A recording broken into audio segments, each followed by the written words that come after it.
নবীজি বলছেন দুনিয়াতে সম্মানিত কেবল 4টি জিনিস। জিক্রুল্লাহ, আল্লাহর জিকির, যে জবান আল্লাহর জিকির করে সে সম্মানিত।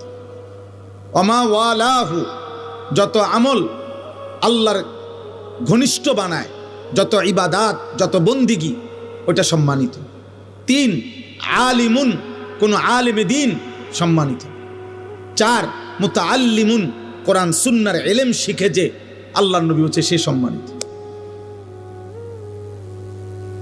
আর কোনো কিছু দিয়ে কেউ তৃপ্ত হওয়া এটা সম্মানের বস্তু না, উপভোগের বস্তু হইতে পারে, ক্ষণিকের।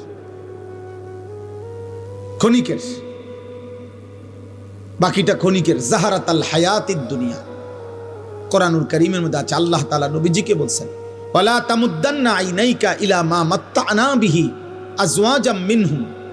আল্লাহ বলছে, বন্ধু, চারিদিকে আমি দুনিয়ার যা কিছু দিয়েছি, কোনো কিছু দেখে আপনি চোখ বড় করে তাকাবেন না।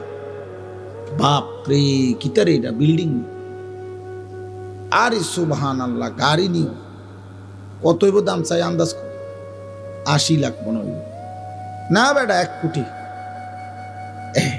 চোখ বড় করে এমন ভাবে তাকাইতেছে করে, বিরাট কিছু। 80 লাখ টাকা দামের গাড়ি, 80 লাখ টাকার দামের গাড়ি দিয়া ইউরোপে ছাগল টানে, জাপানে 1 কোটি টাকা দামের গাড়ি দিয়ে ঘাস টানে, ঘাস।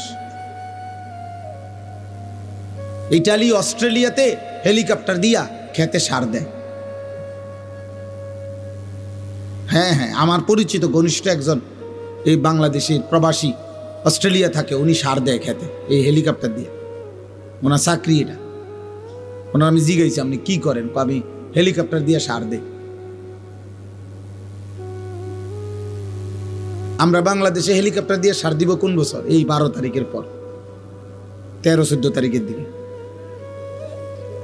দেখে প্রত্যেকের বাড়িতে অটো উড়াইয়া নিয়া সরকারিভাবে হেলিকপ্টার দিয়ে যাবে।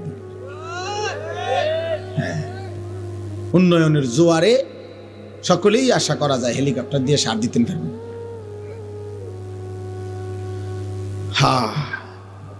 জীবনের নিরাপত্তা, জান মালের নিরাপত্তা, ইজ্জতের নিরাপত্তা, সুখে থাকার নিরাপত্তা, বেঁচে থাকার সার্থকতা মহান আল্লাহ তাআলার সাথে সম্পর্ক ছাড়া হবে না।